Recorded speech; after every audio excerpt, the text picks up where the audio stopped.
Yeah, she's good. She's fine.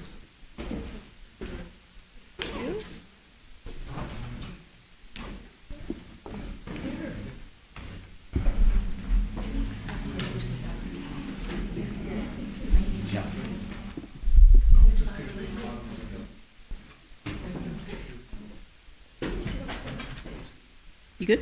Okay.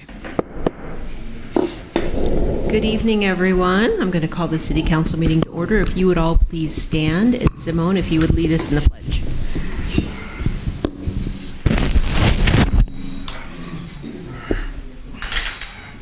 I pledge allegiance to the flag of the United States of America and to the republic for which it stands, one nation, under God, indivisible, with liberty and justice for all. Thank you. And if we can get a roll call when you're ready, Shannon. Councilmember Villaseñor. Here. Mayor Pro Tem Edmonds. I am here. Mayor McCall. Here. Councilmember Alex. Here. And Councilmember Austin. Here. Thank you. Can I get an approval of the agenda? So moved. So moved. Second. Okay, very good. I have a motion and a second. All those in favor, please say aye. Aye. Very good. We're going to move on to presentations. So we have our good chief here, if you want to step on up. Good evening. I'll just use this one so I don't get a feedback there. Madam Mayor, council members, city staff, citizens of Fillmore, it's always my pleasure to get up and present or talk to the council because it's always good stuff.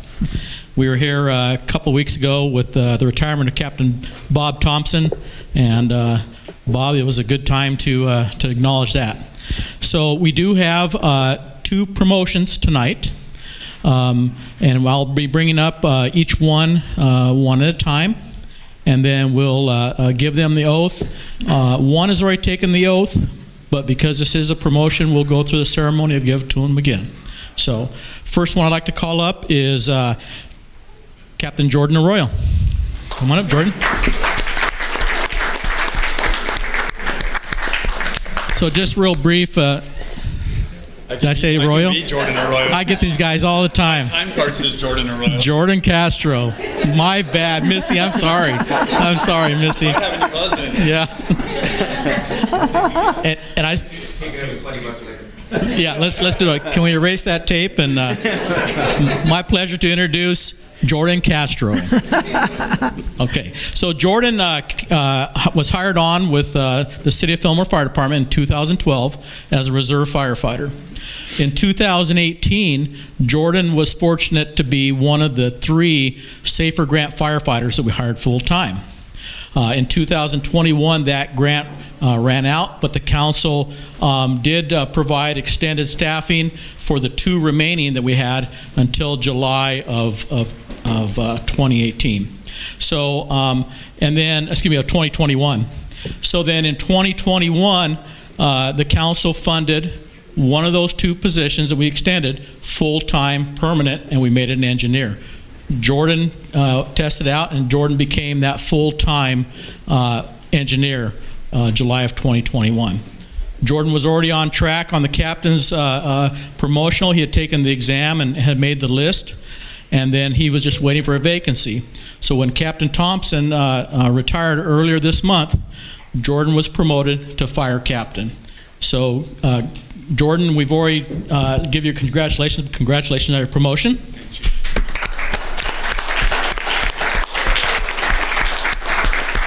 And Jordan, who do we have presenting your badge for you, pinning you? My wife, Missy Castro.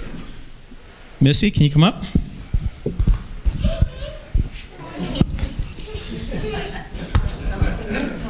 There we go.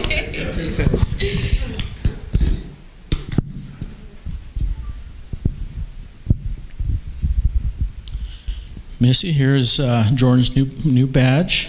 Make sure it says Captain, not Engineer. Okay.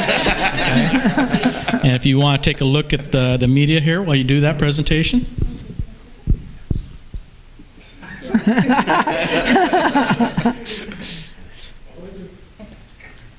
It's our new fire captain, Jordan Castro.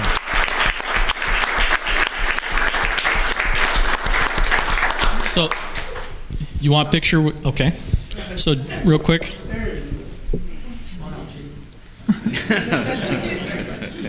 Jordan, if I have you stay up here, and then we'll go ahead and introduce Jason Arroyo. Jason, come on up.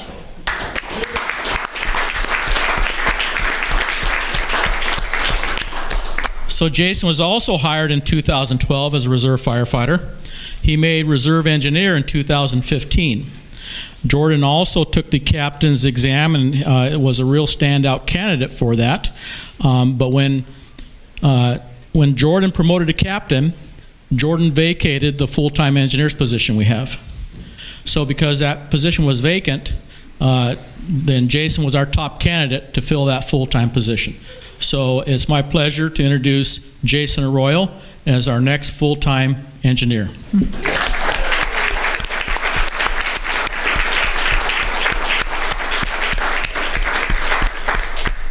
And Jason, who do you have pinning you? Sarah's on. She's running a little late, so I'm going to have my mom do it. Okay. Come on up, Mom. And Jason's two boys. They're so cute.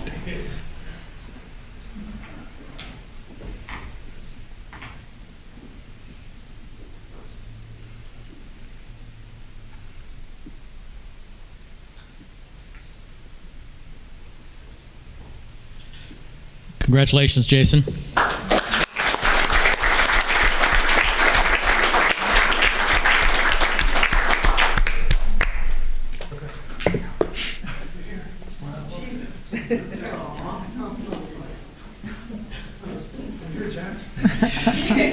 Okay, we'll now have our city clerk come up and give both Jordan and Jason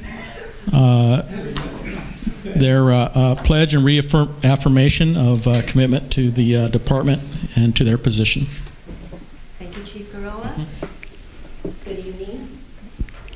Members of the City Council, the staff, to the residents of Fillmore, and especially to the families of these fine young personnel department captain and engineer. Thank you. The two J's. I see those two J's. That's good.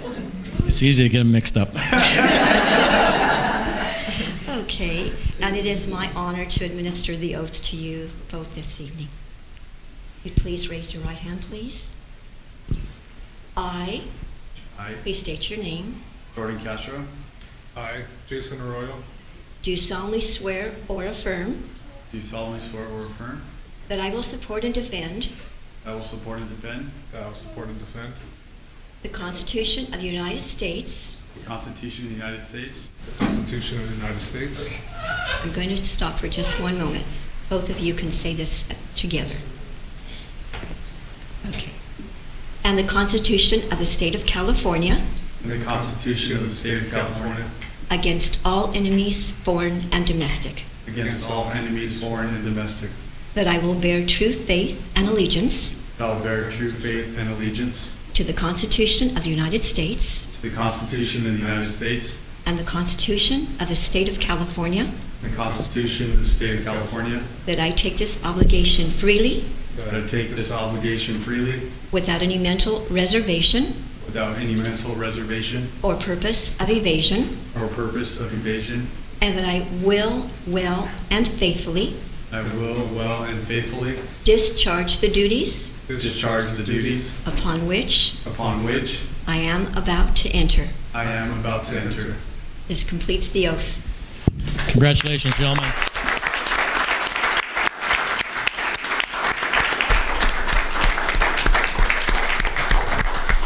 Congratulations. You guys can, if you want to go in the foyer, you got to sign some more papers. Things aren't done yet. You still got to commit to like another 30 years. So, Madam Mayor, Council, thank you. Thank you. Thank you so much. Congratulations.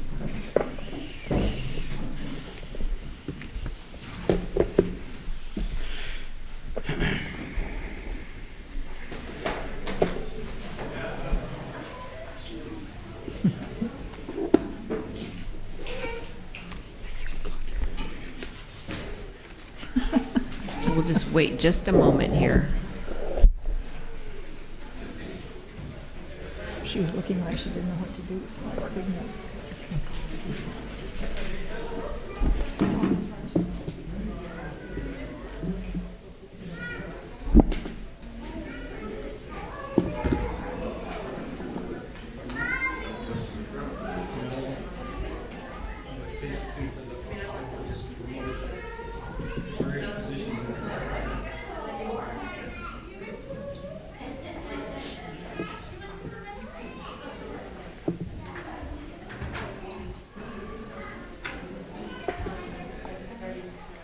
Okay, we're going to move on.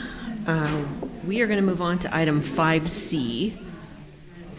And I just want to mention, I do have two public speaker comments on this item, but we're going to hold the public comments until after the presentation because that might be able to answer some of your questions beforehand. So with that, I'm going to call up our next presenter, Rudy Gonzalez.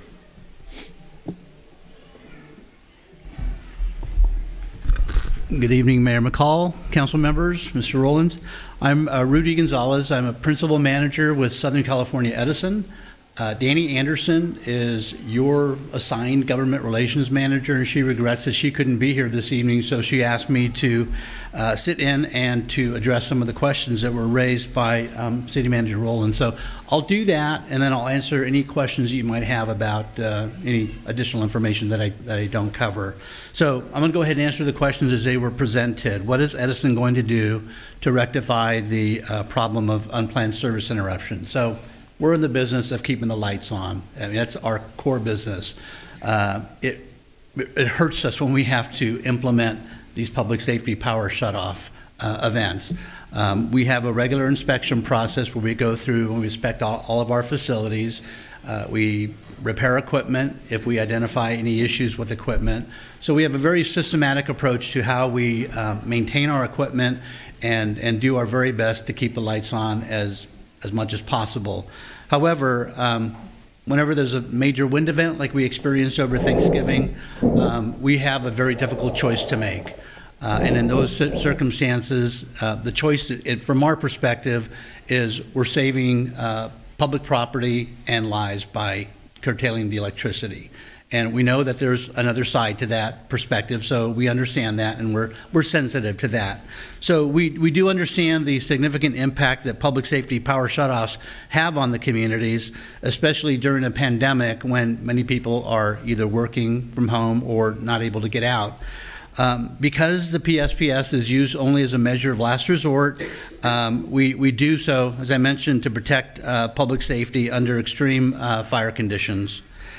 We are working to reduce the impact of public safety power shutoffs and are continuing to strengthen our grid to become more resilient in the face of extreme weather events. And we're putting specific emphasis on those circuits most frequently impacted by public safety power shutoffs. And the circuit that brought us here this evening is the Buckhorn Circuit, the circuit that serves the El Dorado Mobile Home Estates. We have work planned for the circuit, and we're trying to expedite that work so that we can minimize the need for public safety power shutoffs. I can tell you that we can't guarantee that it'll never happen again, but with the work that we have planned on that circuit, we expect to be able to raise the thresholds for the wind speeds that will cause us to call for a public safety power shutoff event. So that work is scheduled for next year. However, we're working very hard, and I just had a conversation today with our district manager and our engineer to bring that work into 2022 so that we can try to get that work done before the end of the year. Due to the expedited grid hardening activities already completed in 2021, we estimate that there will be at least a 75% reduction in public safety power shutoff events moving forward, assuming similar weather and fuel conditions. That means less disruptions for customers. Unfortunately, the Santa Ana wind event that occurred over the Thanksgiving 2021 holiday exceeded the level of resilience, and we had to implement public safety power shutoffs. We actually notified 283,000 over 283,000 customers that they could be subject to a public safety power shutoff during that week. And we actually we implemented PSPS to 78,514 customers. And unfortunately, many of them were here in the city of Fillmore. Grid hardening will make circuits more resilient in the face of extreme weather events, which reduces the scope, the frequency, and the duration of future PSPS events. So the question was also asked, why was the El Dorado Mobile Home Park being turned off for 36 hours before and after Thanksgiving, while the Bridges development and 5 other commercial businesses located right down the street stayed on? And the answer to that is the Bridges development ends at the end of a circuit, the Balcom circuit. Part of the Balcom circuit was impacted by the public safety power shutoff that week. It was the part that's in the more rural area, not the part, the new development. The Balcom circuit ends at Pole Creek, and then the Buckhorn circuit begins on the other side of Pole Creek. So there was no way to connect the 2 circuits at that time to be able to offload the mobile home estates onto the Balcom circuit. So we had no choice but to curtail the electricity at the mobile home park. So again, it's the way the circuitry is arranged. Our plan is to install what we refer to as cover conductor or insulated overhead wire on the portion of the circuit that feeds the mobile home park, and therefore increasing the threshold and minimizing the future need for public safety power shutoffs. That's our game plan. And we understand the frustrations around neighbors who are without power, and they see neighbors now in the street with power. Again, this all the way our circuitry is configured. Part of the time that it takes to restore power once we get the all clear, when the winds have subsided, part of the delay in getting power back up is that we have to actually go out and visually inspect our facilities to ensure that once we flick the switch to get power back to those lines, that we don't create another hazard by a tree branch or something in contact with the lines. So we have to visually inspect those, and that sometimes takes time. Sometimes we utilize helicopters and drones to complete that effort. So just know that our goal is to get power back up as quickly as possible, but even after the wind subside, it does take a bit of time to do the inspections necessary to safely bring power back up to those areas. And the question is asked, what will Edison do to rectify the issue? What will Edison do to make sure this will never happen again? Well, again, we can't guarantee it'll never happen again, but through the efforts that we expect to complete in the next few months, we expect that the thresholds for wind speeds will increase, therefore minimizing the need for public safety power shutoff. Again, as a result of the city bringing this to our attention, we are trying to bring that scope of work into 2022 so that we can get that work done sooner than later. We're also in the process of requesting an exception from Caltrans to add a new weather station closer to the mobile home facility. So the way we measure wind speeds, we have Edison weather stations that are installed on our facilities located throughout our circuitry. We take the measurements from those weather stations and determine whether the wind speeds are adequate enough to implement public safety power shutoffs. But even before we do that, we send our field technicians out on the ground holding wind measuring devices to ensure that what we're reading on our weather stations are accurate and that the conditions in the field warrant curtailing the power to the circuit. So by adding a weather station, we'll be able to adjust our current circuit segmentation for the Buckhorn, which in turn may result in a much shorter turnoff.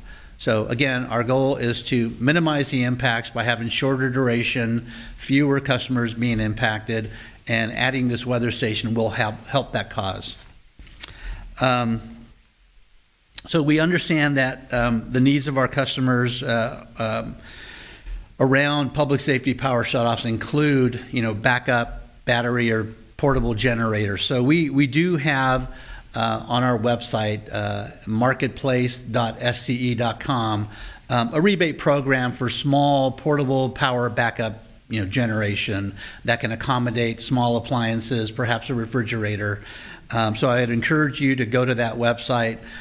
For customers that meet certain criteria, we actually have a battery backup, a critical care battery backup system free of charge. And the criteria that customers have to meet is that they have to be within a high fire risk area.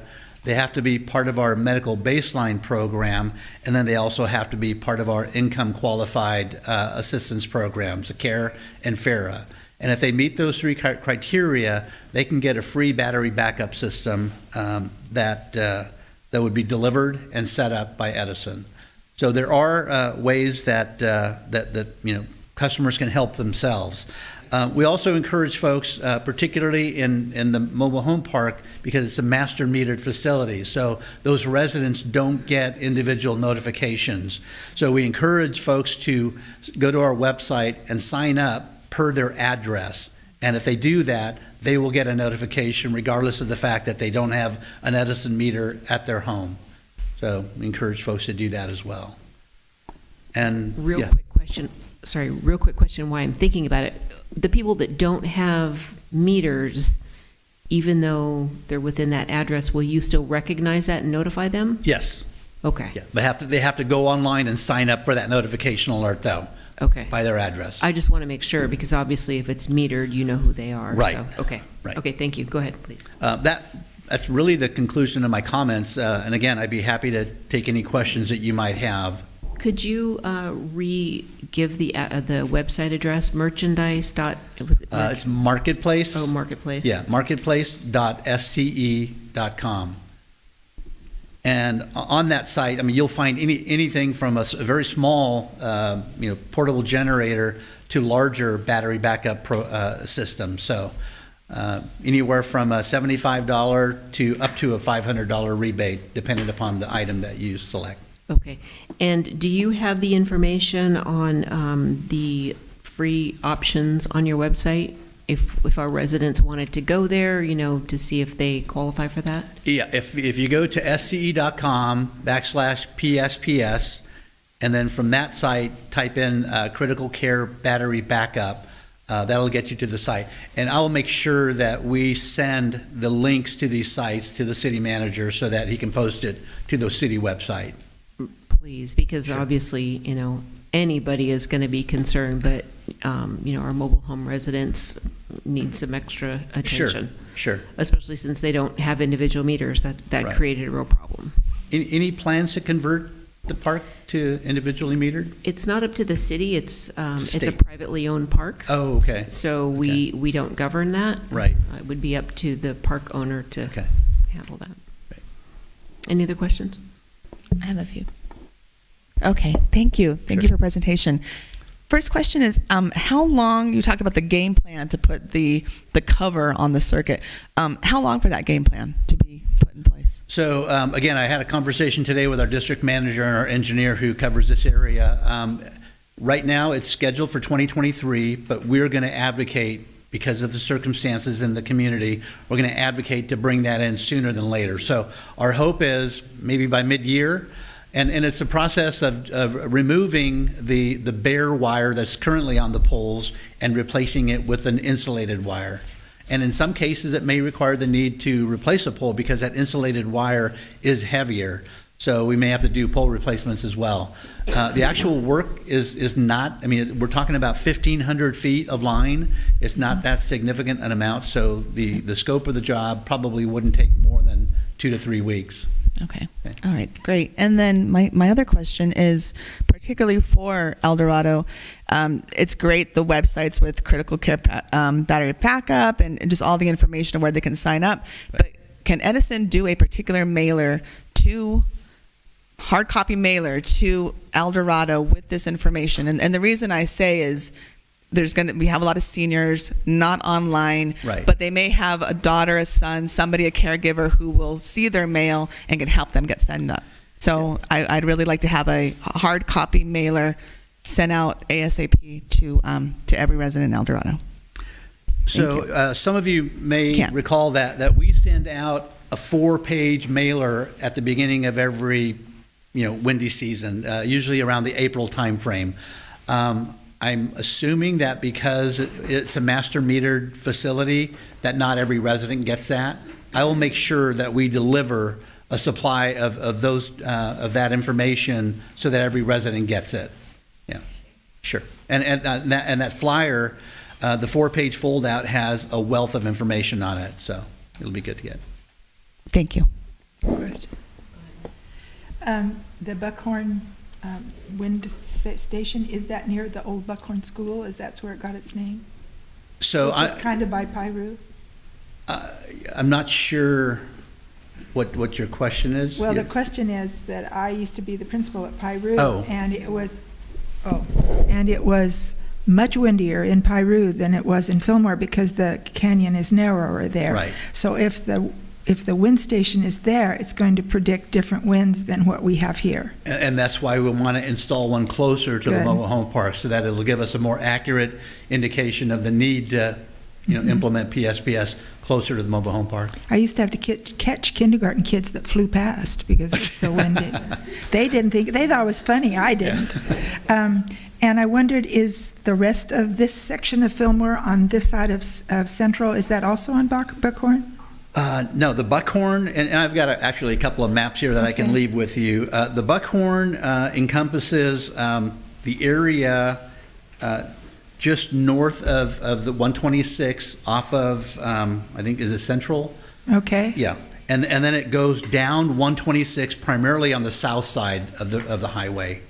When you go further out east, it comes across the other side of the highway. Because I was well notified way ahead of time that it was possible. Right. Disappointed when it happened. Yeah. Glad that someone on Central, on the other side, had an oven, but I wondered if we were part of that Buckhorn.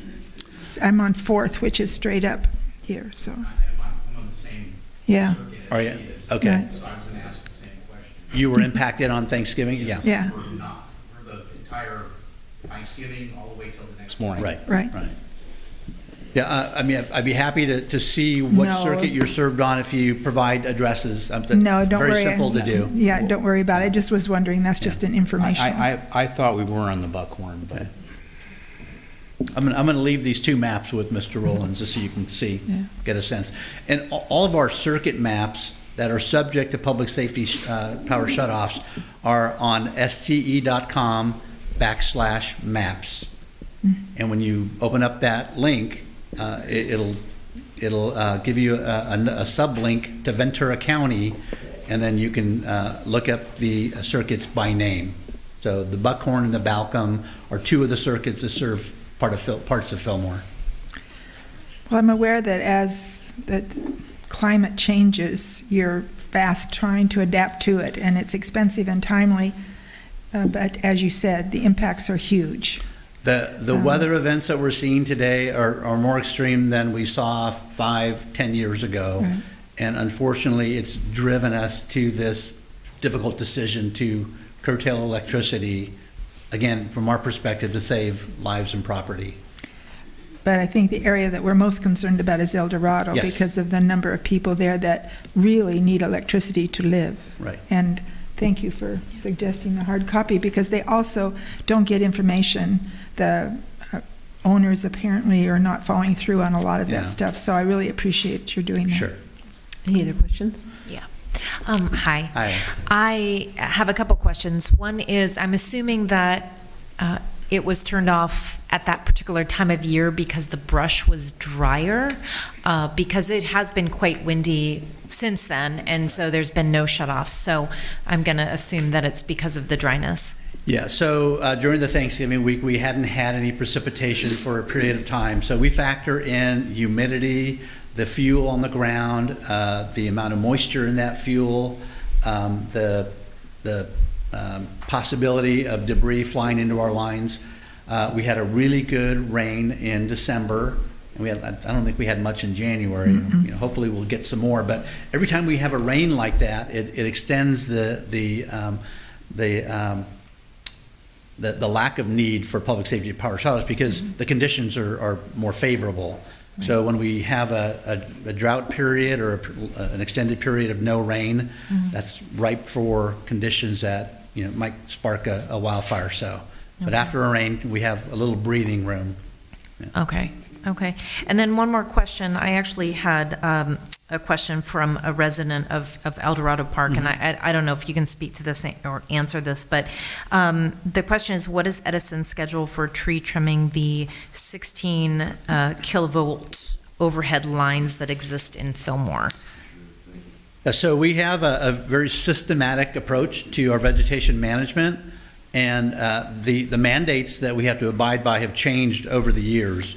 Prior to, I think, 2020, we had to have 4 foot plus a year's growth of clearance between vegetation and our overhead high-powered lines. There's 16,000 volt lines typically that run through the community. The new rule is that we've got to have 12 feet plus a year's growth. So over the course of that time, you know, in order to minimize the possibility of tree branches, you know, falling into our lines or blowing into our lines, we have increased clearance because of the increased wind speeds that we're seeing. So our vegetation management crews will go out, and it's a year-round process. They'll go out and they'll do inspections first. So you'll see an inspector come out. If we need to do trimming on a parcel, on a private property or in the city right-of-way, if it's on private property, we'll leave a door hanger and we'll let the resident know that we're going to be coming back within 30 to 45 days to do the trimming. In the public right-of-way, it's not as difficult because we have access and free and clear access. But we have all of our cities and our circuits broken down by grids, and so again, you'll see them the same time every year because of the growth patterns that we see in vegetation. So again, the cutback is going to be more significant than in years past, and that's something that our customers have to get used to.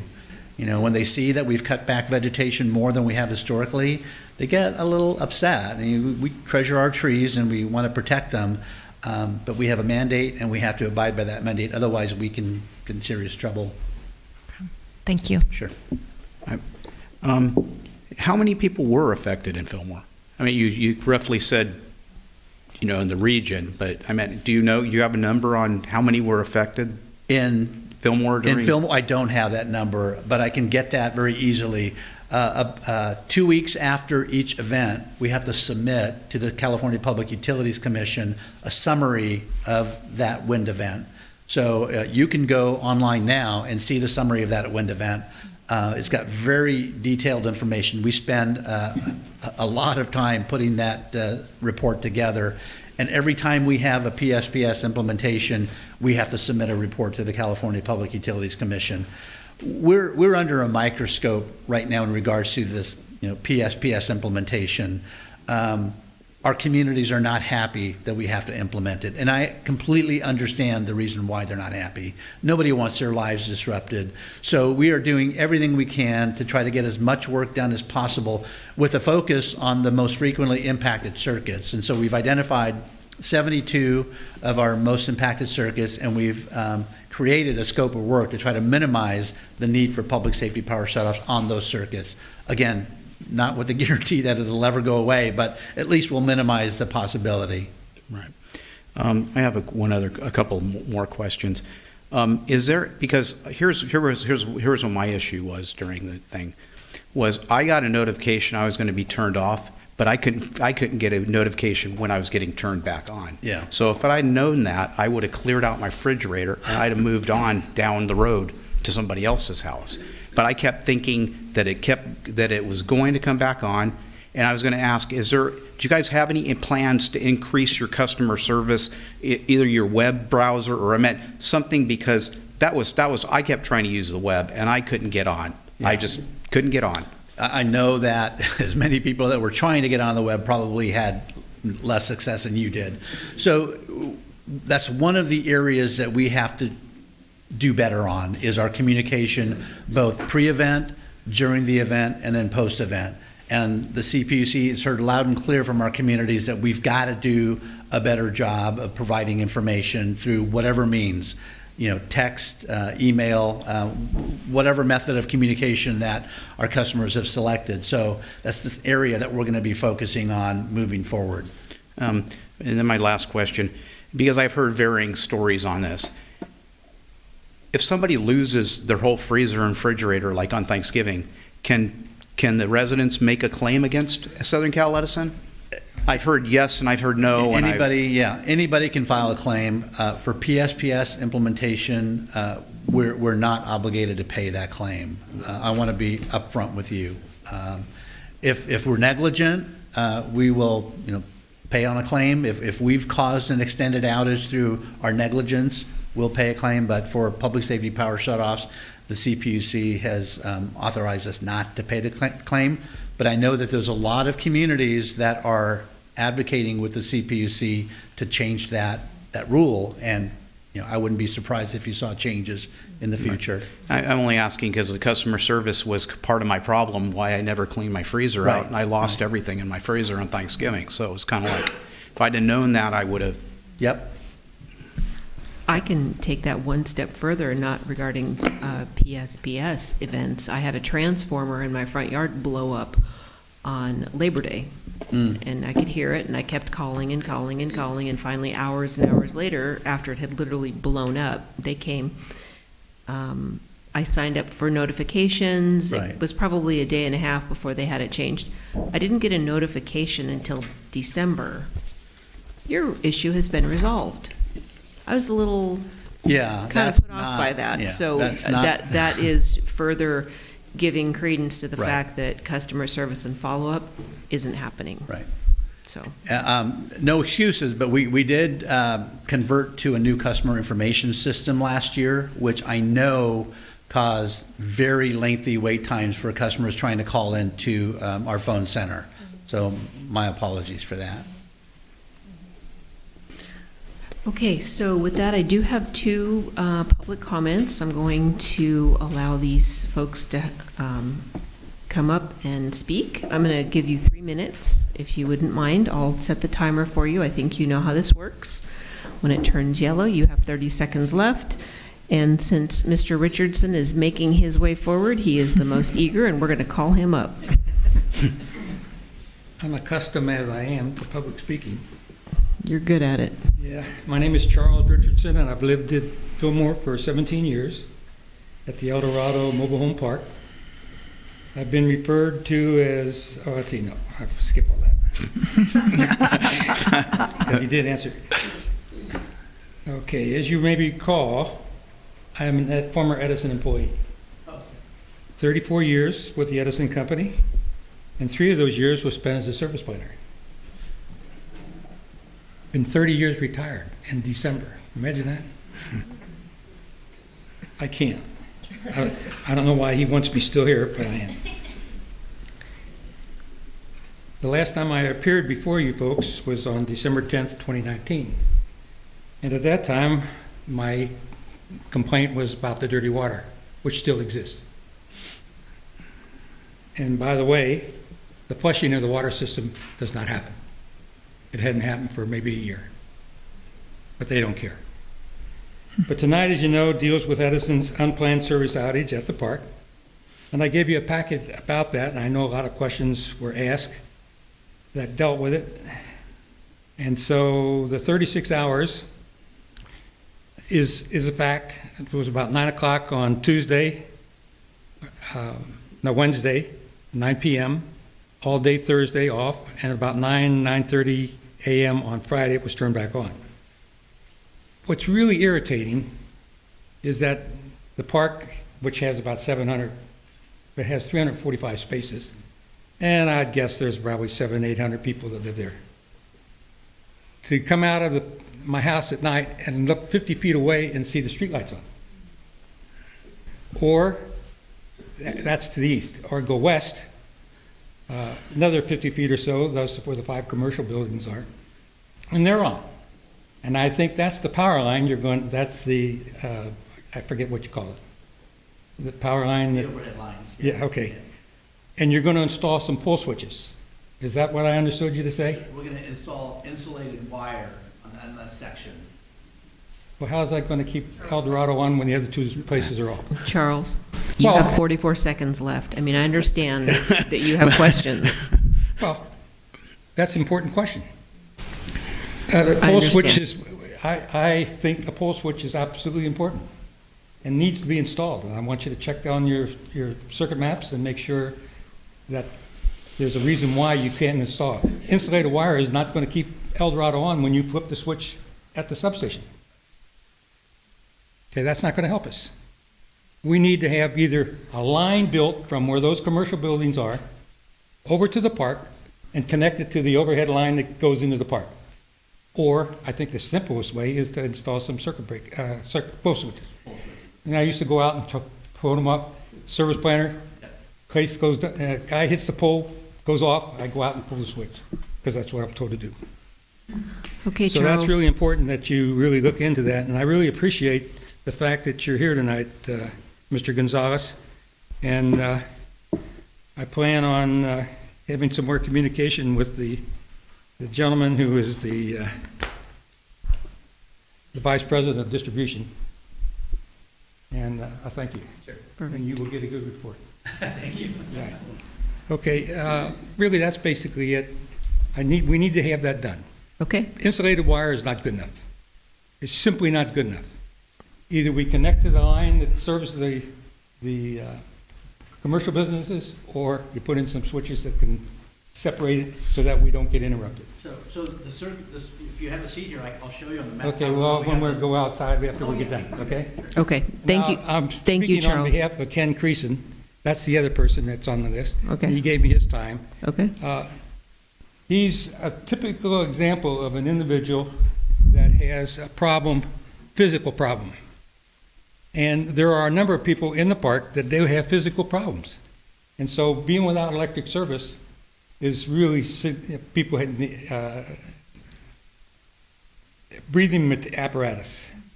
And being able to get around in the dark, it's really, it's imperative that the park be kept on for whatever it takes to make that happen. And I think the pole switch is probably the simplest thing. So I would appreciate that you take care of that for us, Mr. Gonzalez, and I appreciate the fact that your city manager and you folks took it under consideration and had Mr. Gonzalez be here tonight. Very important. I had asked, and maybe talk about communication. I really would like to have had this meeting at the park where a lot of people could come, and then probably would have been more hostile. Maybe that should happen in the future. But sending out a flyer is really not enough. You've got to tell the folks in the park, because the manager of the park isn't going to tell us. You've really got to tell the folks in the park what happened and what you're doing to correct it. Now, I'm going to go back and tell them Edison is going to rework the line and install some pole switches, if it takes, to make the service so that we don't get turned off. Because when you look at this, when you look down 126 on the south side, have you seen the what I'm talking about? I drove down there before the meeting tonight. Okay, well, it's dark. You'll see where the line goes across the street to serve those commercial buildings, and then it goes down behind the commercial building. A little bit further, you can hook up with us. It's better than the underground. I understand the problems with trying to underground, though our service into the park is underground. It's overhead to get to the pole. Right. Okay, thank you. thank you, Charles. It's always a pleasure to see you. I do enjoy it when you come to visit. Okay, Mr. Gonzalez, thank you so much for being here. We do appreciate it. We never want to feel like you're being attacked, but, you know, we do have questions, and really appreciate you moving this up, because it is a real concern for our small community. And we're always happy to come back. Thank you. Perfect. Thank you very much. Okay, so with that, we're going to move on to public comments. I have no public comments in front of me other than item issues. So if there's anyone wishing to speak, if you wouldn't mind coming on up, that would be great. All right, seeing none, we're going to move on to the consent calendar. I move to approve the consent calendar. I second it. Very good. I have a motion and a second. All those in favor, please say aye. Aye. Very good. Motion carries. Thank you.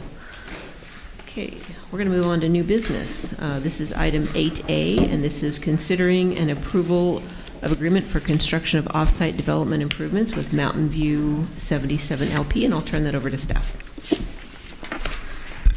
Good evening, Honorable Mayor and City Council. We're here to cover a few different items regarding the Mountain View Apartments, or the mini mansions project on Mountain View and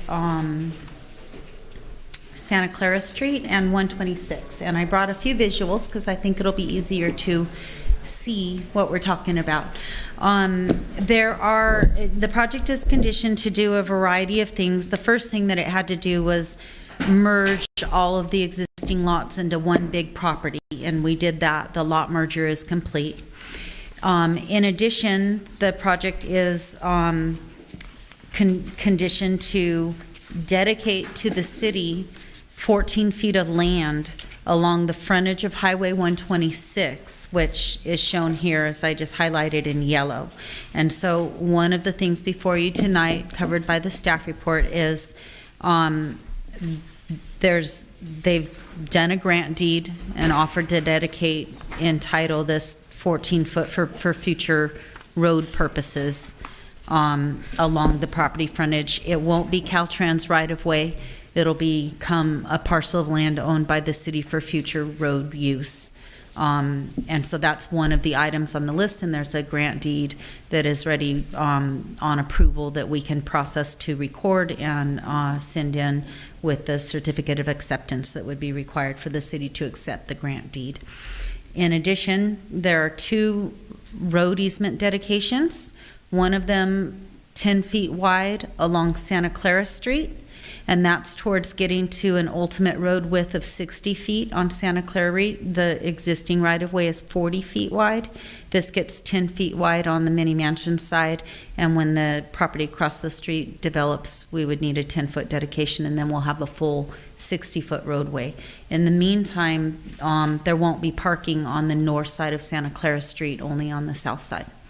And then secondarily on Mountain View Street, we only needed 4 feet of dedication to build out, complete the new sidewalk and street improvements along that side of Mountain View. That gets us to a 64-foot right-of-way on Mountain View between the highway and Santa Clara, at least to the existing Lot 27 that's not part of the project. And so those are the 2 highlighted areas on here. So we have the 14-foot dedication on the highway side, and then 10 feet on Santa Clara, and 4 feet on Mountain View. And those easement documents are in the council package for your consideration of acceptance of those easements. And then lastly, we have a license agreement, we call it, for private improvements within city easement, which basically says that Mini Mansions is building a bunch of beautiful landscaping and other improvements, including a water quality improvement on Mountain View Street. There's like a rock swale. That's where the water drains into for infiltration water quality improvement, but it's in the city right of way. And that 14-foot parcel of land that's being dedicated to the city between the property frontage and the Caltrans right of way is also being landscaped. Behind the sidewalk, there's that landscape slope that's on that parcel that becomes city property. And then in front of the sidewalk along the highway in this area, there's also that decomposed granite that they built between the sidewalk and the highway itself that is in the Caltrans right of way. So part of this agreement, you would notice if you read through the license agreement, is that the city already has a delegated maintenance agreement whereby Caltrans has required the city to maintain the sidewalks and shoulder areas within the highway through town under a delegated maintenance agreement. And we're including in this agreement that we're going to further delegate that maintenance to Mini Mansions, and they'll be maintaining that DG at their own cost through a delegated maintenance agreement in the Caltrans right-of-way. And then all of the landscaping that they're putting in outside of the sidewalk. It doesn't delegate the maintenance of the physical sidewalk, but the landscape and irrigation improvements. And then along Mountain View, where this other bubble just popped up, those are the landscaping improvements in the parkway that Mountain View Apartments would also maintain along Mountain View, including that bioswale, the stormwater quality basin, and then along Santa Clara Street, again, the parkway and plantings that they'll be finishing will be included in this license agreement as to be installed, operated, and maintained by Mountain View Apartments. And so it's a pretty standard license agreement. It delegates the authority and the responsibility for them to own, operate, and maintain in our right-of-way. And it can be discontinued by either party with a written termination notice. And so those are the items in the staff report, and I will entertain any questions. Questions for staff? I wondered, Roxanne, no, I turned it on. There we go. Sorry. I think it's wonderful to get the plants. I think they're doing a wonderful job. I hope they never turn it over to us. And I'm pleased that you have it set up for them. However, if for some reason they don't do it and it becomes not as attractive as it should be, what is the plan?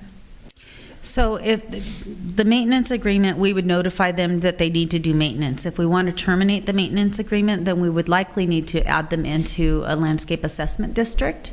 And as we terminate the agreement, we would add it to an assessment district and assess the property taxes to maintain those improvements in the right-of-way. But there's a lot of they have not only the authority but the responsibility to maintain those, and so we can notify them and meet with them and require them to bring it up to speed if we're noticing that it's not being maintained.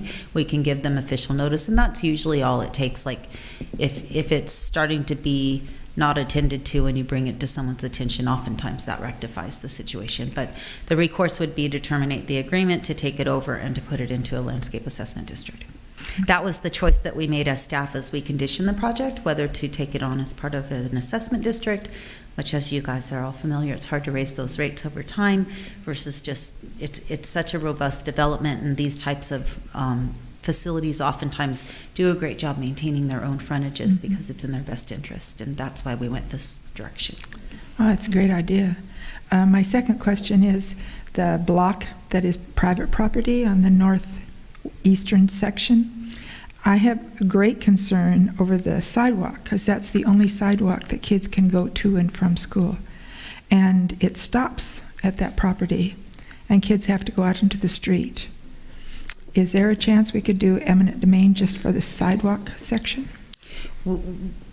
The planning department and I have been in discussions about that. We're trying to solve that problem. I have like a concept plan to extend the sidewalk to the north, and we're trying to decide what the best route is and whether eminent domain would be an option. That takes I would about hate 9 to go months that to a way. year. Yeah, I would hate to go that way, but I also would hate to have a child hurt. Right. And I would hate to have a child hurt more than I would hate to go that direction. Correct. And I'm working on finalizing the plans to build the sidewalk on the other side of Mountain View that will be complete on the west side from the highway all the way to Santa Clara.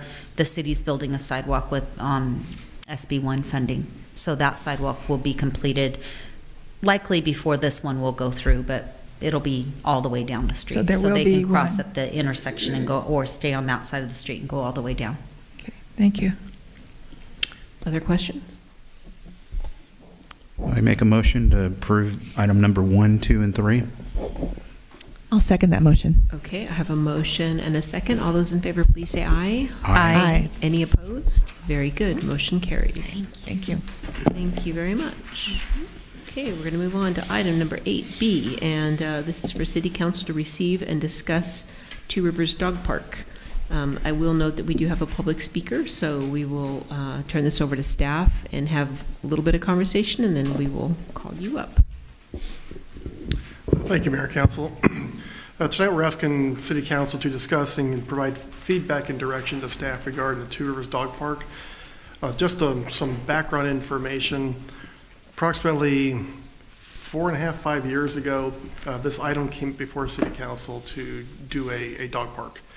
And at the time, City Council wasn't too sure if it would be used or not, so we kind of went real quick and easy. Here's a chain link fence, here's a way to get in, here's a couple structures out there, that was it.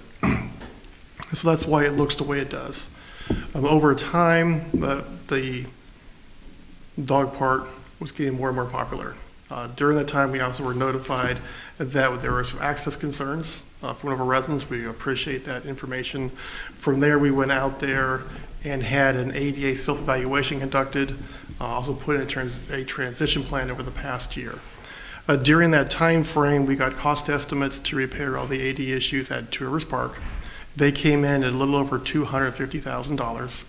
At that point in time, the city staff was contemplating doing a large grant, which we have applied for, which would tie up most of the funding that's allocated to Two Rivers Park. At that time, City Council said, let's try to get a grant to address some of the ADA items and also push off doing anything at this point in time regarding the dog park. So at that point in time, the dog park was closed down due to ADA issues. City Council asked numerous times, can we open it up? We were informed by our insurance company not to do that. So we have, since that time frame, we have entered a Proposition 68 grant to address the ADA concerns at Two Rivers Park that we hope to hear back within the next month or two. In the meantime, we have been hearing consistently through City Council and the public how they would like to discuss the dog park and make improvements to the dog park in terms of shade, maybe grass, the turf out there. At our last City Council meeting, made the recommendation, but let's come back this night and talk about it. And let's take a look at, instead of kind of piecemealing and putting bandages on the dog park out there we have, well, why don't we, set a budget aside for the Parks Recreation Commission to take a look at this item, talk with the community about what they would like to see at the dog park, identify ways from a visual improvement to the dog park.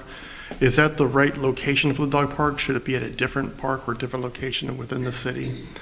Once we get the information back and meet with the public, they'll come with a plan back to City Council for more discussion and approval. In the meantime, once we get the plans put together, we'd also be looking out for any potential grants that are out there to help assist to build the dog park. I think it's important for people to understand that we're not trying to shut people out for not being able to use this. It's been a discussion here. We want to do it, but this time we want to make sure we do it right and get everybody's concerns in before we move it forward. Funding sources for this, obviously that's the number one question. Funding sources we can use currently, the American Rescue Act plan funding for that. We can also use, if we do not receive the grant we applied for the land water conservation grant, for the big grant for the playing fields, we'd have available funds in our Two Rivers account and also in our park development impact fee funds that we could draw down from. We won't know those two funds availability until probably August, September this year, we're guessing, in terms we'll hear back from those.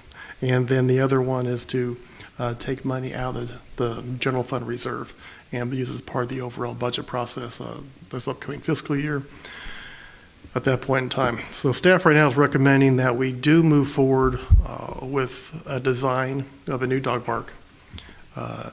Put the responsibility, initial meetings and configuration on the Parks and Recreation Commission and their staff to come up with some ideas.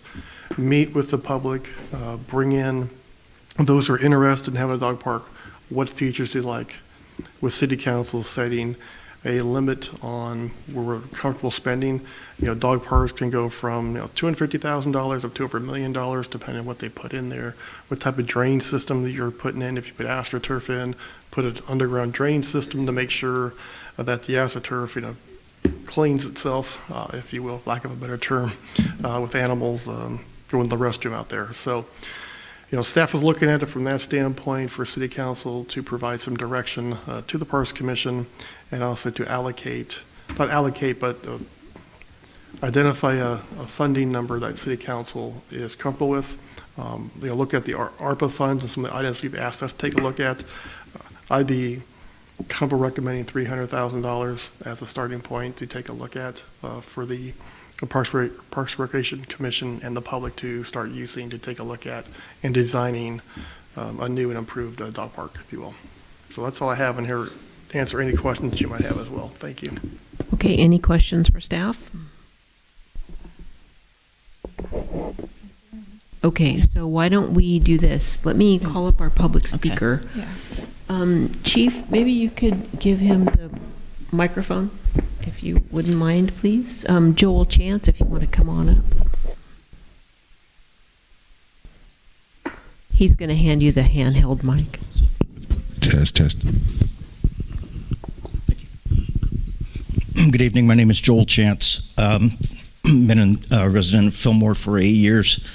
I was the one, obviously, that wrote the letter to the city regarding the ADA violations in the park. And I think what concerns me the most is that both the dog park and the skate park were both constructed without any concern for ADA compliance. My understanding is $64,000 was wasted on the original dog park, but wasted it because it had to be shut down. So I don't know what kind of confidence residents of Fillmore can put in the building and planning department if they couldn't even, after 10 years past the ADA, consider accessibility issues with both these facilities. I'm not confident, and I was a code enforcement officer. I mean, that was one of my most cherished duties, was to ensure that people in my condition, prior to being in this condition, the underdogs were taken care of. And I am appalled that the city, there's no regard for it. What happened? Who dropped the ball? Having worked in the planning and building department, there's a process that all these things have to go through before they're approved. There are steps, there are multiple people. Every single one of them, building inspector, the planner, building inspectors, everybody dropped the ball. The person that planned the skate park, he dropped the ball. Tatum, whatever his name is. What confidence, if you're going to build a new dog park, do we have that it's going to be accessible when you can't even get 2 projects 10 years after ADA was put into action or put into law? I'm shocked. I'm truly, truly shocked that a modern city you wouldn't even think about something like that. So I certainly hope, now we're going to have to wait another, 8 months before we even see about a potential grant for this thing. And in the meantime, the dog park's closed. Skate park's open. Dog park is closed because of ADA violations. Skate park's open, but has just as many, if not more, ADA violations. I can't get up there. I can't go up there. I can't even go up there to watch. There are no accessible spots. I went out there with my tape measure and put on my code enforcement hat and measured it all out. It's garbage.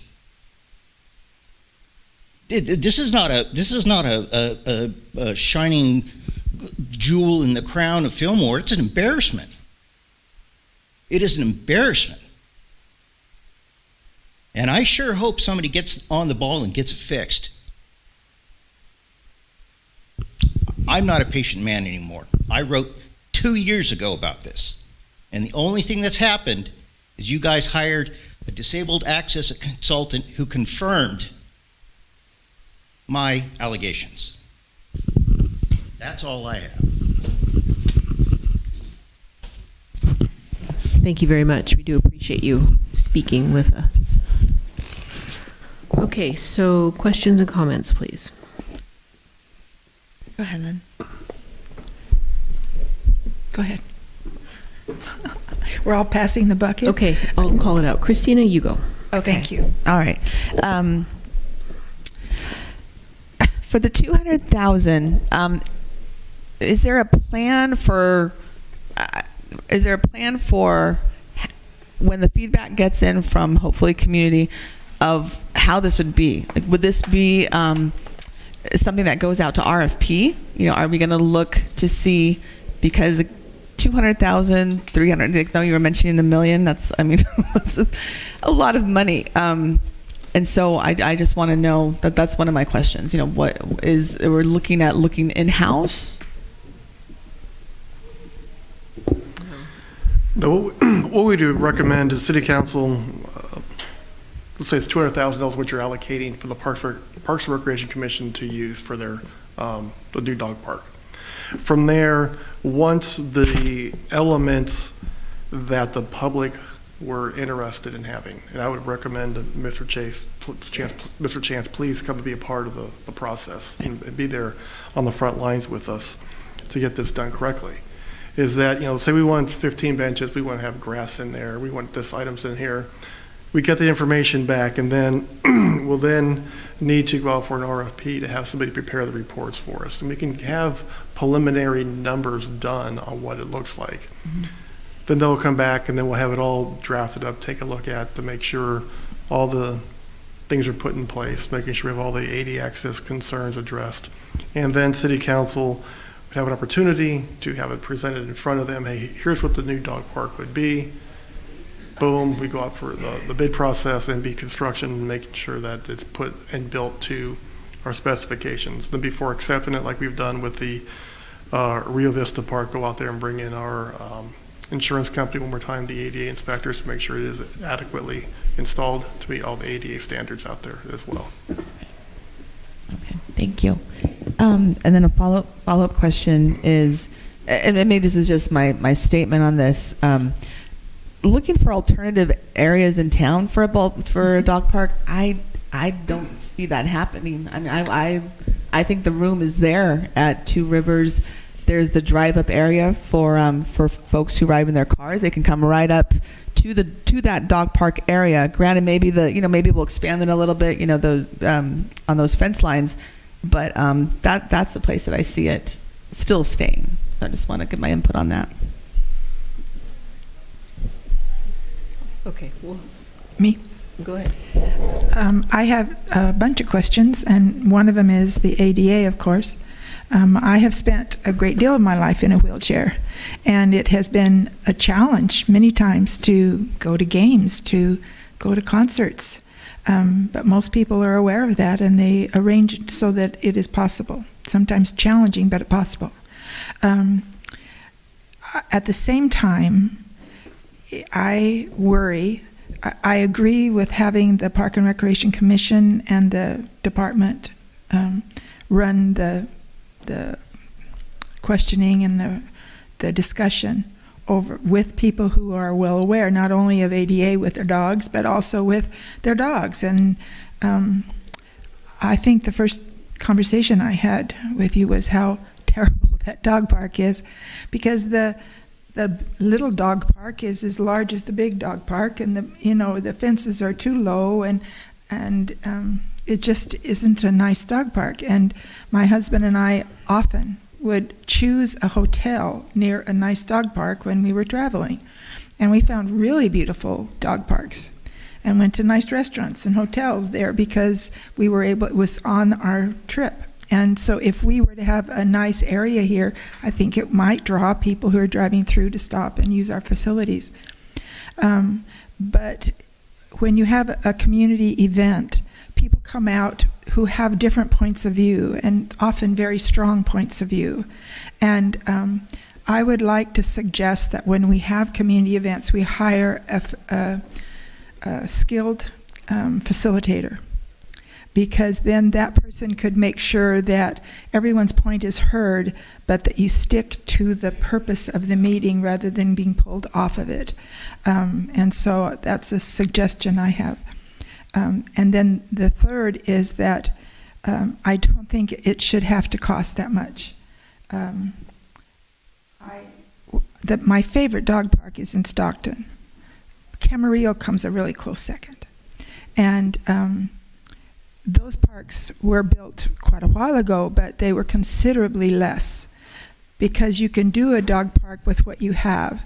And actually, I understand there was a man that called me several years ago when the park was first closed, saying that he really had his dogs, they live close, he's handicapped, not fully handicapped, but it's hard for him to get around. And he went out with a city employee and they went to Dolores Day Park and he was told that would be a very nice place for dog parks. I don't know if that's the case. I think we should keep that open as a possibility. I would think that, I know that I was at the Two Rivers, I know this is contentious, but I was at not Two Rivers, I was at the Rio Vista catch basin, and they had a leak of the watering of the park, and there was like 4 inches of water, not only in the park itself, but also in the catch basin. And a man came up to me who had developed catch basins for other cities in Oregon and Washington and said this would be a very good dog park and it would be easily set for handicap because it has the flat cement going into it. And so I think there are places that we could really look at more carefully to do a good job with less money. I don't think we would need to spend as much. And those are my thoughts. Okay, other comments? Yeah, so to Lynn's point, I did some research on dog parks and dog park costs, and not necessarily taking into consideration the ADA, but they're significantly less than $200,000 to build a nice one. Now, with the ADA consideration, I think that it would be healthy to, if we put aside $200,000 and we got RFPs and we receive those proposals, do we have to use all of the $200,000? I mean, if we just set that aside. No. Okay. Yeah. So it would be, if we set it aside, we're just let's say if it's the ARPA funds, we're going to set it aside, we're going to figure it out, and then we're going to decide what we're going to need, and then it goes back into the ARPA funds if we don't. Is that how it goes? Yeah. Okay. And yeah, I think that was it. I also just want to make a note that, while we're on the subject of parks, we need to do this, but we also need to really look at maintaining our parks. That's a big one. And I always come back to that. Cleaning and maintenance of our parks is really important. So. Mark? Thanks. I have nothing to say. Perfect. That works out great. I'm just going to ask the same question about if we set 200,000, we're just capped it. If it goes under, it goes under. If it goes a little bit over, we'll have to come back and talk about it. Yeah, that's correct. Okay. So Dave, you mentioned that we don't know what we have in the diff accounts. Do we know any kind of an idea of what we have in those accounts that we might be able to pull from? Yeah, from the parks diff account, we have approximately $300,000 in there. No, and again, that'll be freed up if we don't get the grant. Right, because we need to just reiterate that we need to be very cognizant of what we are spending because we have to have matching funds for these grants. If we don't have the money, we don't get the grants. So we have to be really careful how we're spending. So I want to. That's why I prefer. I would too, if we could pull something from the diff fund just to keep less coming out of ARPA. But what do we need in that diff fund? Do you know, Dave? Well, the diff fund can only be used for park improvements, for new parks project, which this would be. Right. In terms of the grants, just an extra item out there. For example, if they bring in a project that costs $600,000, we have $300,000 in business. Yes, let's go for the grant. We apply for it. I'm really looking at, this is the money we have. We're going to do the project and not wait around for a grant like we have done for the other projects in town because they're so large. let's knock this thing out if we can for 200, 300, 50,000, whatever the number is. I just want to make sure we have the funding in there. And if we're also going to be doing it at Tourist Park, might take a look at a portion of the blacktop, the area closest to the dog park, if that's the same area, and make that, handicap parking area, for you will, so it's accessible to get in there versus just having the dirt out there right now. So it'd be one more thing to take a look at, and that will add a little more cost. But overall, I think that'd give a much better product. I mean, I would personally like to take 100,000 out of ARPA and 100,000 out of the DIF account if we could do that, if that's a doable thing. Just to give us more flexibility with the ARPA funds, because we are looking at that. I don't know how everybody feels about that, but I don't want to wait until we get a grant to address this. I think that it's an important topic and people are passionate about this, and I think we need to move forward. Yeah, we don't have to identify the funding source tonight, but those are the areas you want to have it. That's fine. If City Council says $200,000, we can go forward. We'll look at the budget and everything else, and Right, we'll and pull it out for you. I think getting the Parks and Rec involved is really good. I mean, they've given us good projects in the past as far as the pump track, and a lot of people there leverage relationships, and I know some other things have come through just with comments. So I think that's great. Let me just real quickly, sir. Yes, ma'am.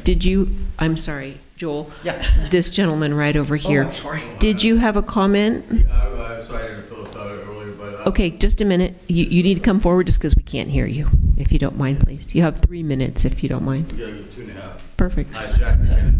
Thanks for the time. I live in Senior Valley right now. I've lived in Fillmore for a long time, but some maintenance guy about 9 months ago were doing maintenance after hours, and they got jumped by a couple of hoodlums, and and now what they're doing is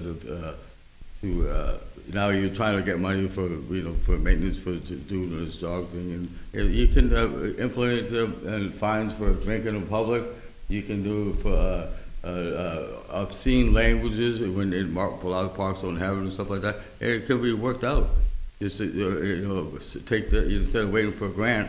Sure, everybody has the money out, but there's ways we can do it legally to help get that money. For that. But not to nitpick about everybody. But I don't like to hear people swearing. I don't like to, sure, I have like drinks at the work and stuff like that, but in the appropriate places. And they can do that at a park if they have a permit for that, But there's ways to go not in between the lines, but in the curriculum. And you don't have to wait for Big Brother to give us money. Just put down with I'm real without a cause. I've been in trouble a few times in my life, but it's like it's like I walk on water, it has to be forced. But there's ways of getting that money without asking Big Brother for it, or government agencies. Just maintain that park for the right purpose for everybody else to be happy with, and maybe this will help it too. Thank you, sir. I'd like to say one more thing. Okay, go ahead, Lynn. I prefer that we spend the first 100 from the parks money and save the additional monies if we have to. If we have to go into it, do that secondly. Right, I know that. I'm just saying Well, we need to come up with an amount that we can at least move forward with. So I move that we would dedicate $200. 200,000. I think 200 would work. $200,000. Okay, well, we don't have to vote on this, so okay. Got it. Lynn wants $200. She's going to donate the first 200. Lonnie, do you have something to say? Come on up.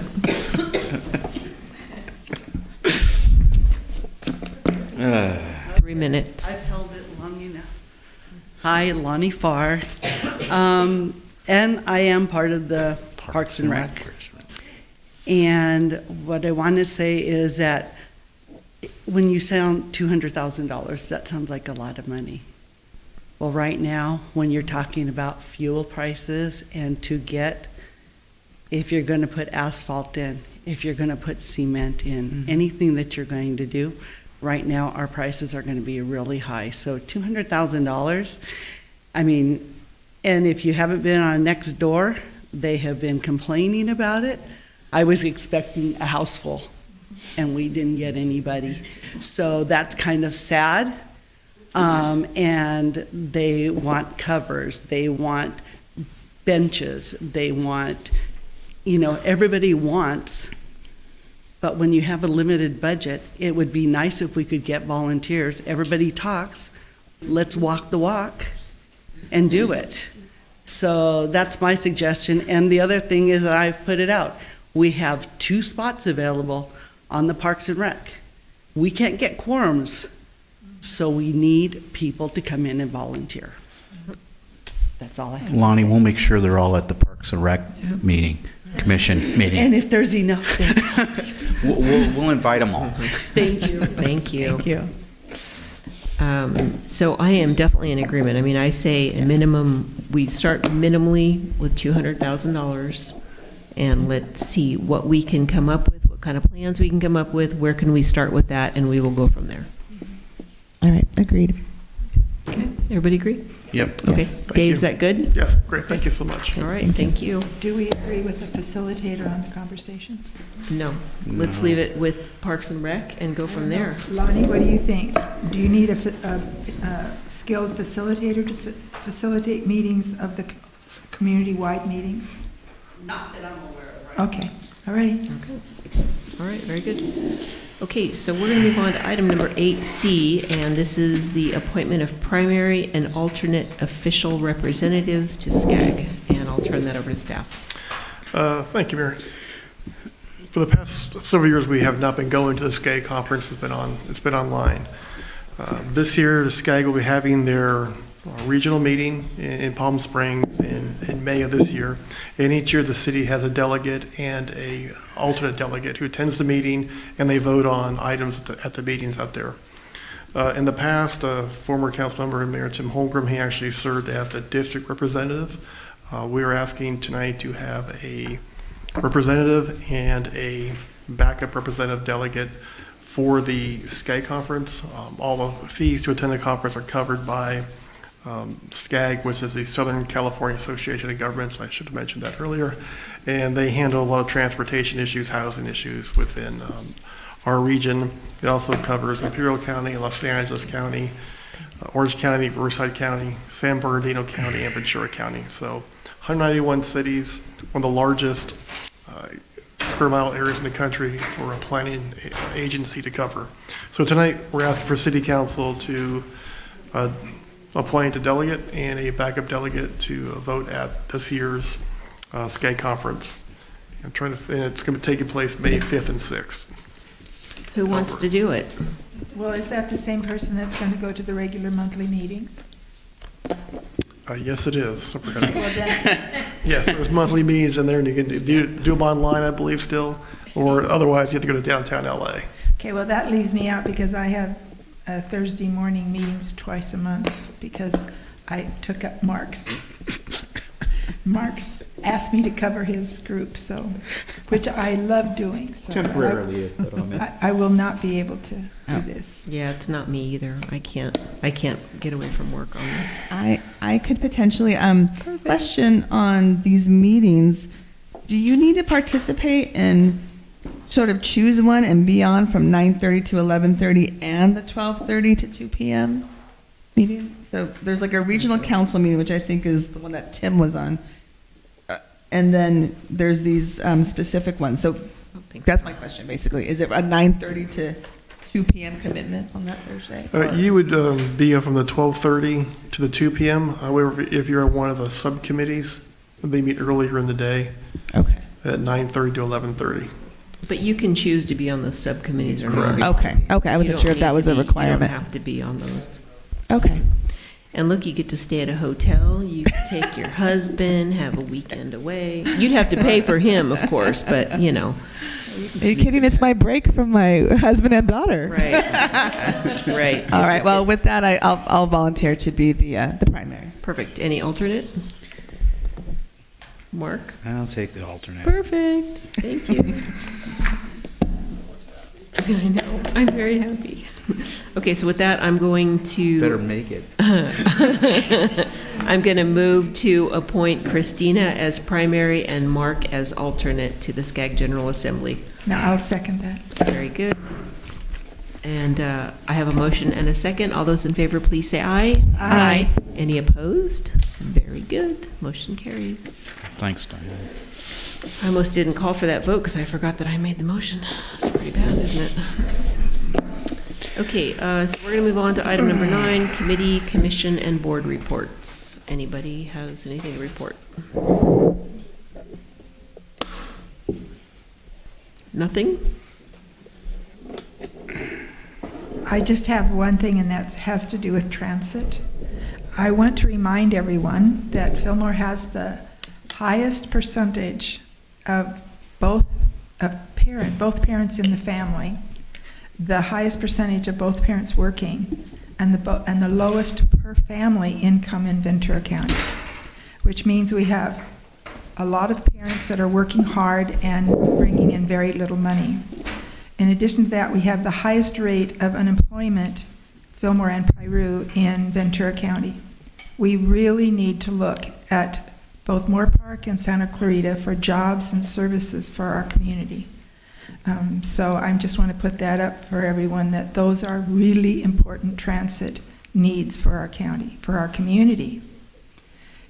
Remember that many mansions opened their applications for low-income people and needy to go in there, and of the 1,000 applications, 800 came from Fillmore. Those people need help, so I just want to remind you. And then I wondered if it would be possible if I'm on the Air Pollution Control Board, and one of the things we're looking at is if a person is using their fireplace for heat, the Air Pollution Control Board will come in and put a gas line in there so they can still have a fireplace, but they won't be polluting the air at the same time. We've really cleaned our air, but we have a long ways still to go. And one of the things that keeps airs clean is trees. And so as we cut down trees, I would like to see if maybe they would report to the city council.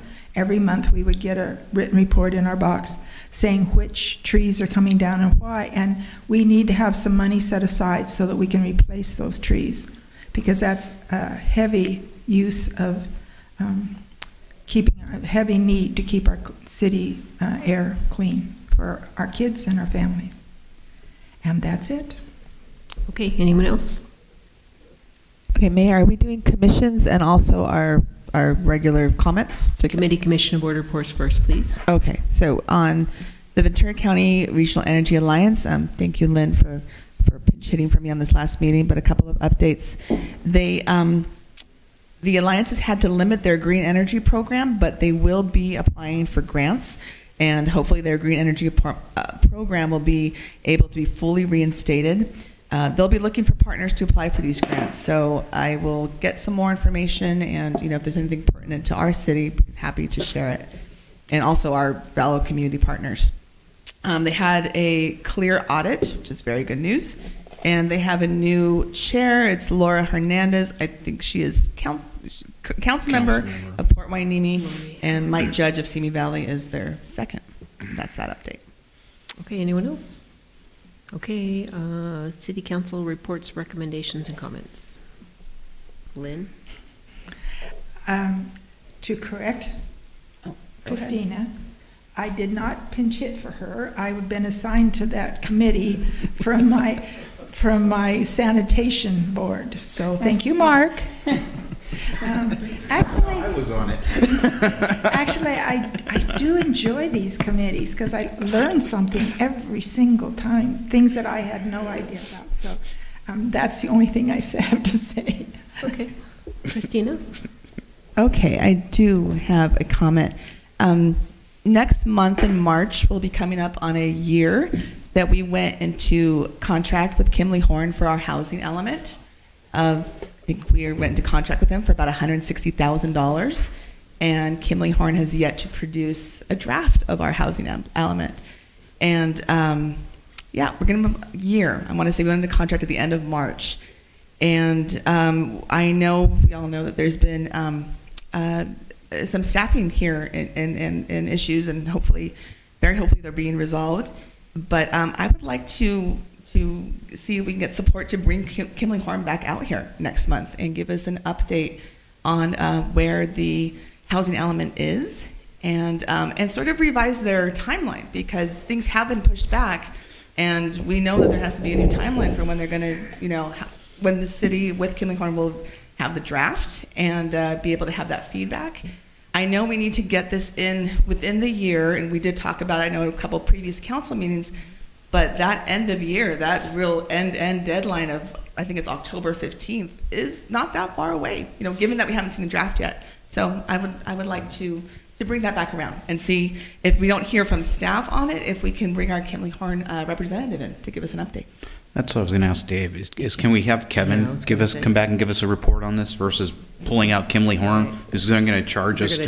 Charge us to come out here? And We have been in contact with Kimley Horn right now. Either Tiffany and I will give the update if that's what you prefer, or otherwise we will have Kimley Horn come out here and do it. And I can give a brief update. I just talked to Brian about this today. It has been on hold because someone's been out sick, but Brian found out what information it was that they need, and so he's going to work on getting that to them. That's the last piece to turn it around, and then it's ready for the 30-day notice. So it's really close. Yeah. Is that, you satisfied with that? Yeah. Okay. Yeah, you should be hearing more soon. Okay. I have one more thing. I'm sorry, I forgot one. The last. Okay, that's a deal. That's a deal. Perfect. Go ahead now. I also would like, I've had two people call me and ask me about the KB low-income homes, that they're supposed to have a certain percentage be low-income. And I would like a report from KB Homes as to where they are with the low-income people. Have they put some homes down for that? Or, have people applied? I talked with Dave about it today. Yeah, we have not contacted them yet, but we do know that they are building 7 units right now for the affordable units. We have not reached out to them. We will reach out to their staff and find out how they plan to go about doing that for you. Good. Anyone else? Okay, with that, we're going to move on to the city manager's report. Yeah, I'd like to call up Chief Corrigan real quick. He wants to give a brief update on some of the issues we're dealing with the homelessness in the city. Thank you. Good evening, Madam Mayor, City Council. I appreciate this opportunity to talk to you about some of the homeless issues that we've had in town. As you've probably noticed, we've seen an increase in the number of homeless people in town.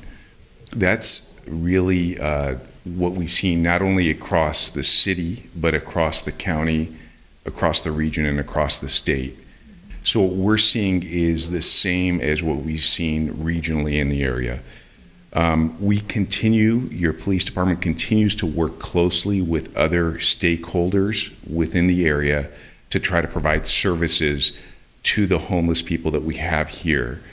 And like I had told you the last time I came here, most of our homeless people have a significant tie to our community.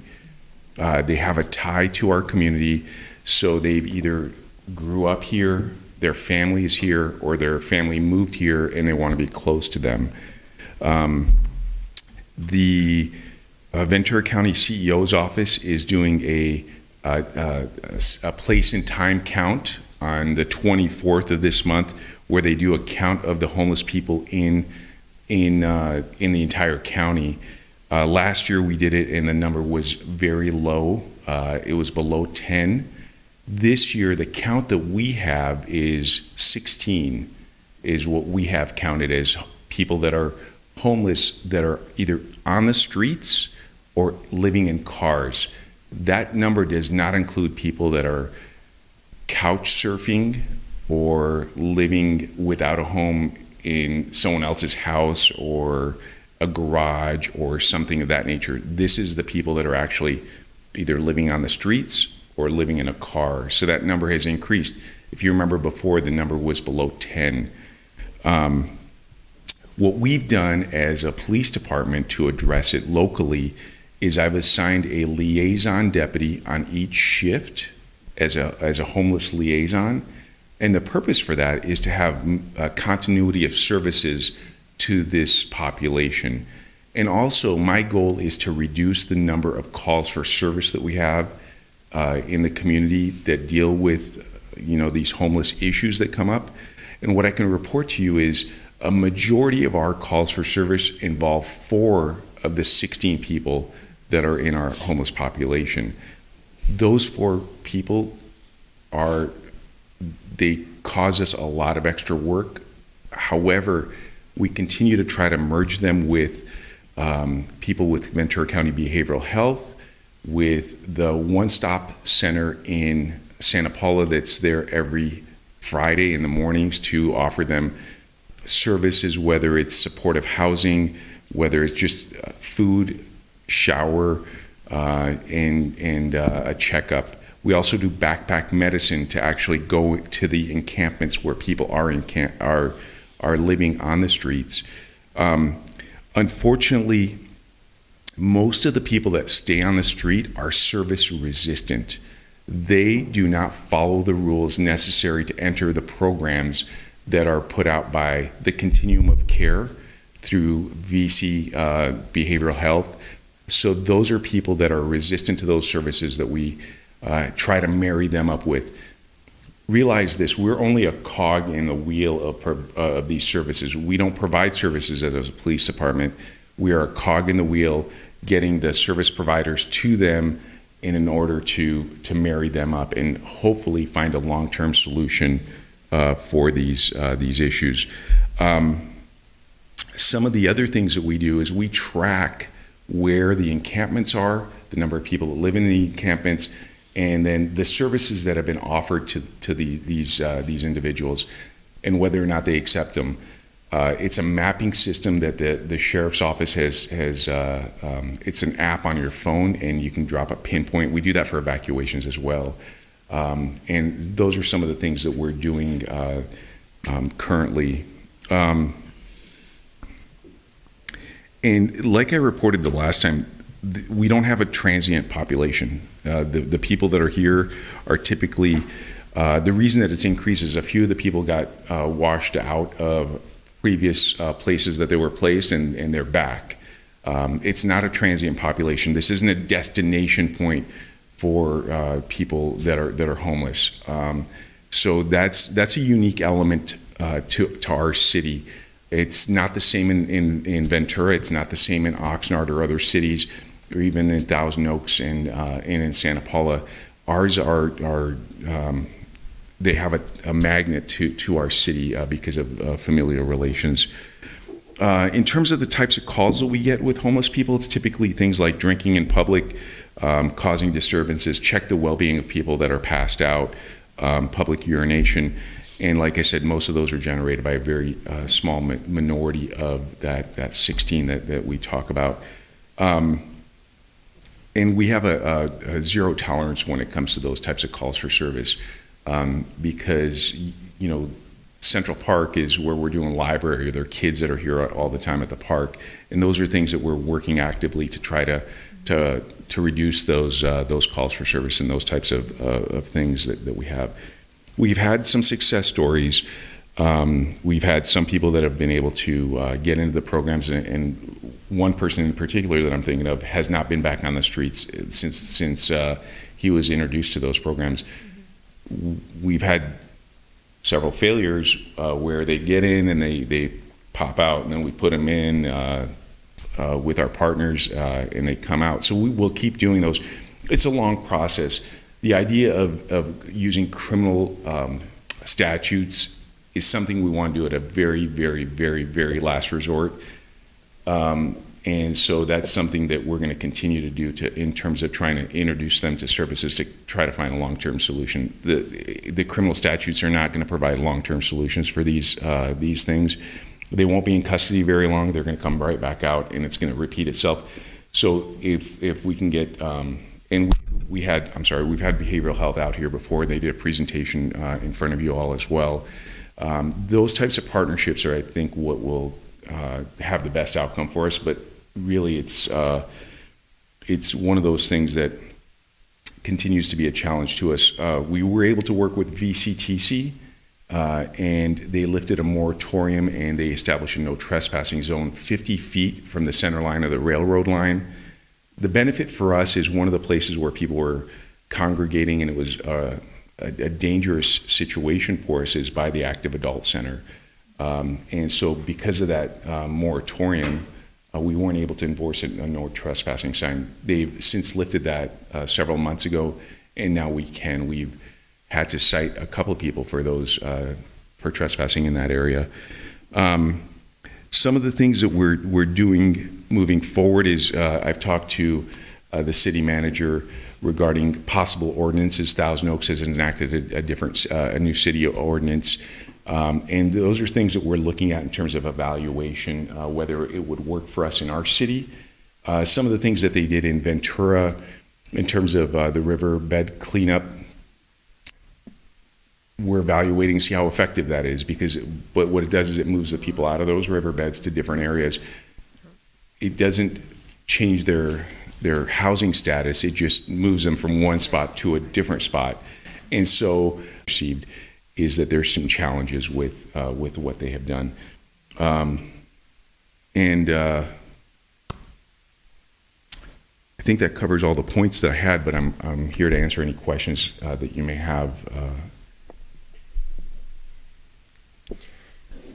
I want to just note real quick, I know I saw something over the weekend where, a lot of people have different ideas about things that they don't always understand, how cities work and land laws and things like that.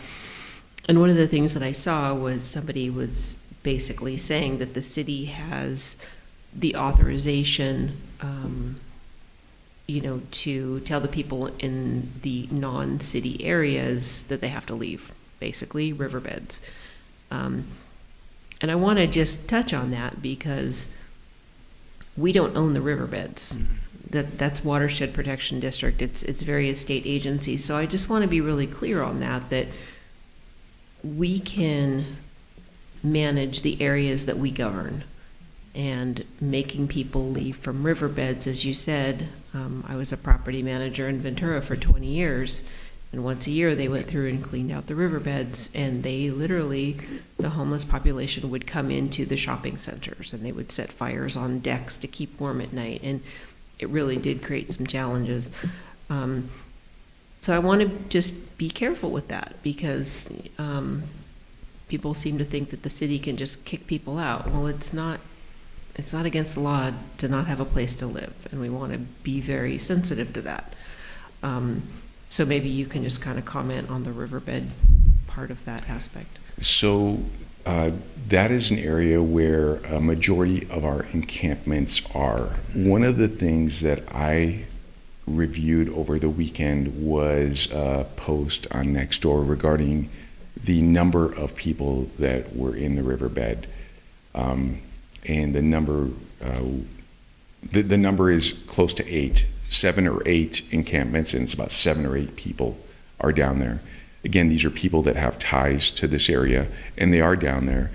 And being homeless is obviously not against the law, and they're going to be somewhere. And if there's not a homeless shelter that has space for them, and some of them have been placed and have stayed at the Spirit of Santa Paula. They did a great presentation at the last council meeting. They're going to be somewhere. Typically, we go through the river areas prior to rain events is when, for the most part, we go through there, and it's a safety thing. And if we have an event like that, we would do it again here. We'd make notifications, we'd walk through, and we'd and tell people that they have to get out, but it'd be a public safety issue. The sheriff's office as a whole has also created a homeless liaison unit as a collateral. It's a 20-person team, and they tackle larger encampment areas, those being in places like the Santa Clara River, much further west in the city of Ventura, where they did that massive cleanup, and that was a humongous operation. So I would say that the numbers that I read are very, very inflated. Are there people living down there? There are people living down there. We contact them very regularly. We go out there with service providers when they're here, so that we keep asking and asking and asking, and effort. One day maybe they will say yes. It's trying to break that chain, and so we continue to do that. Thank you. Mayor, if I could just reiterate something important that the chief said. The status of the law is that unless we have a bed to offer them somewhere, we can't move them. And so the public needs to understand that that's federal law, and we don't have a homeless shelter that we have available beds in. So we can't tell people they have to leave even if they are on city property. Right. Okay, thank you. Lynn? I just had a question. You said that you're very aggressive in parks and stuff because kids are there and you want to be sure it's appropriate. Does that aggression mean citation? Is that what you mean? How do you mean, what does it look like to be aggressive in that I way? don't think I use aggressive. I don't remember what you said. So what we do is in parks, if people are drinking in the park, we cite them. Okay, that was we cite them for drinking in the park. If you urinate in the park, you're going to get cited. If you violate a municipal code in the park, we will cite you for the municipal code and send it to the city attorney's office. If it's a penal code section, we'll send it to the district attorney's office. We have zero tolerance for that kind of behavior in the park. I think that's what you said. You had zero tolerance. We do. Yeah. We do. Do you ever, you cite them, but do you ever transport someone to another section of the town so that they won't pee in the park, or? No. You just cite? Yeah, and that's sufficient most of the time? So we're not going to transport them to another part of our town, or we're not going to transport them to another town. If they are agreeable to go to the one-stop center on Fridays in Santa Paula, we will transport them there. Okay, good. But it won't be at a drop-off. We'll actually put them where they'll have services. We don't transport and drop somebody off in another city or in another part of our town because I wouldn't want some other chief to drop their people off in my town, and if they did, we would talk to make sure that that's not providing the service to those people.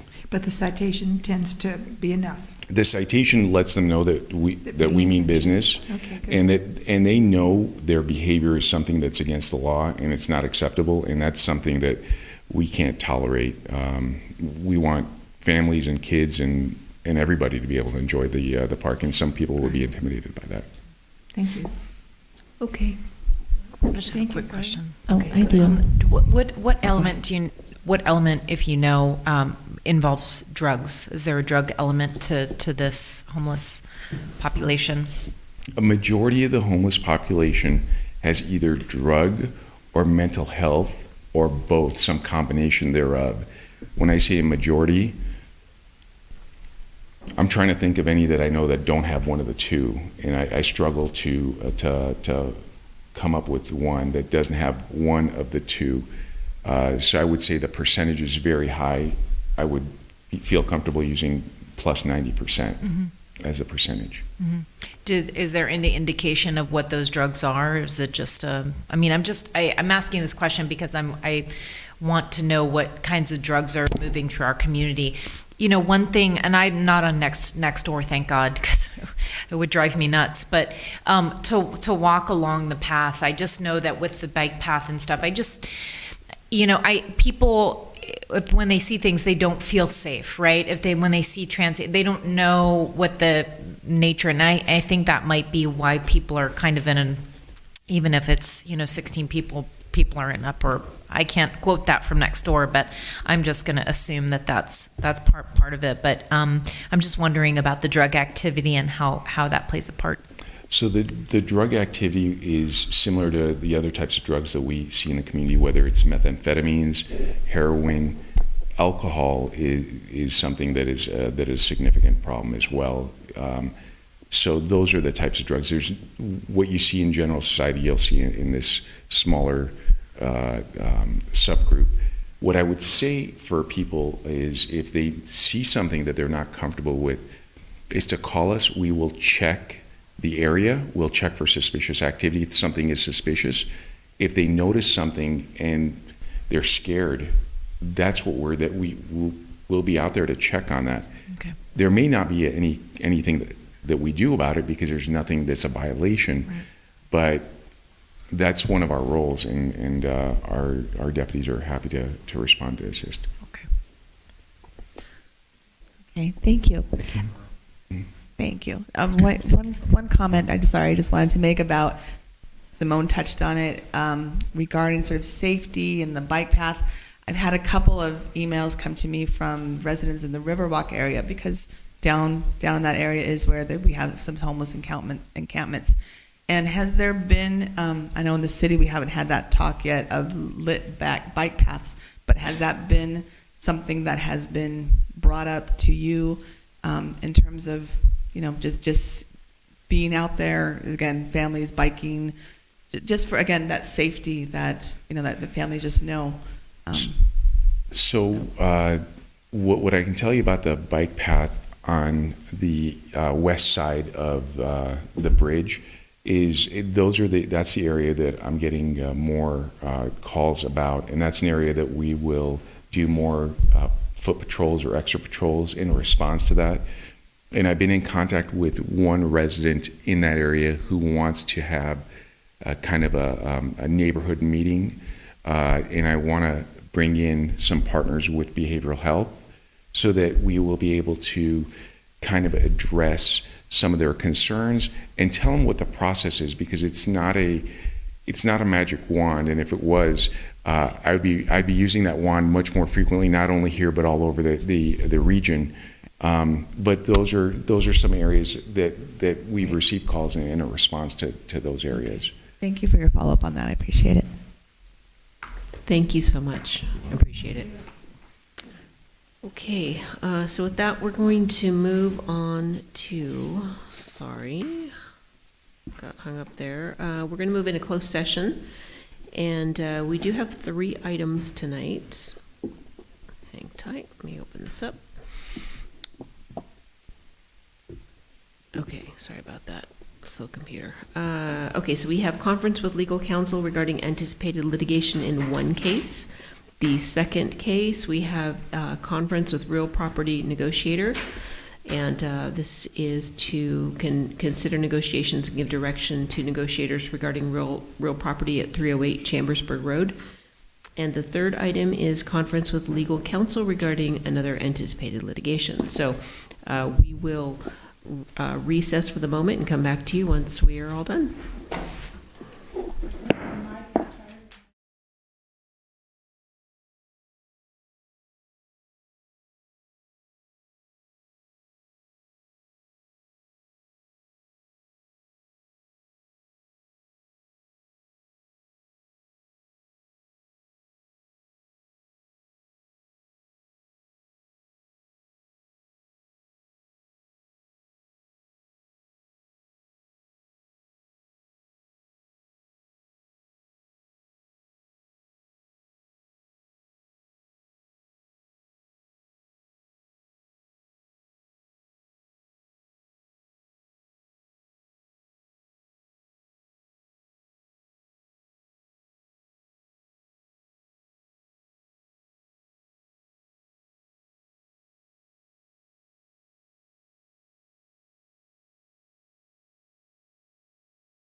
Okay, council is back in session. We were updated and there's no reportable action tonight, so I will now adjourn the meeting to the next regular meeting, March 8th at 6:30 p.m. right here.